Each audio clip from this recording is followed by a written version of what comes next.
paging Mr. Tushman. I would have been more nervous about meeting Mr. Tushman if I'd known I was also going to be meeting some kids from the new school. But I didn't know, so if anything, I was kind of giggly. I couldn't stop thinking about all the jokes Daddy had made about Mr. Tushman's name. So when me and Mom arrived at Beecher Prep a few weeks before the start of school, and I saw Mr. Tushman standing there waiting for us at the entrance, I started giggling right away. He didn't look at all like what I'd pictured, though. I guess I thought he would have a huge butt. He didn't. In fact, he was a pretty normal guy. Tall and thin. Old, but not really old. He seemed nice. He shook my Mum's hand first. "Hi, Mr. Tushman, it's so nice to see you again," said Mum. "This is my son, August." Mr. Tushman looked right at me and smiled and nodded. He put his hand out for me to shake. "Hi, August," he said, totally normally. "It's a pleasure to meet you."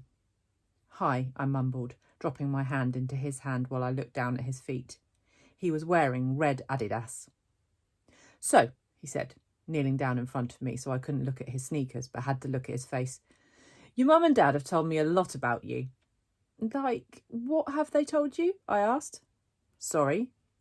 "Honey, you have to speak up," said Mum. "Like what?" I asked, trying not to mumble. I admit I have a bad habit of mumbling. "Well, that you like to read," said Mr. Tushman, "and that you're a great artist." He had blue eyes with white eyelashes. "And you're into science, right?" "Uh-huh," I said, nodding. "We have a couple of great science electives at Beecher," he said. "Maybe you'll take one of them." "Uh-huh," I said, though I had no idea what an elective was.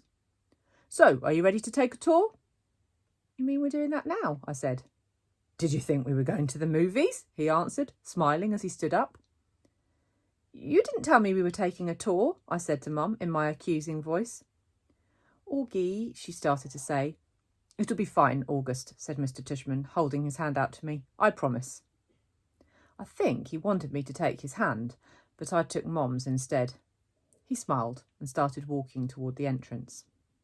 Mummy gave my hand a little squeeze, though I don't know if it was an "I love you" squeeze or an "I'm sorry" squeeze, probably a little of both.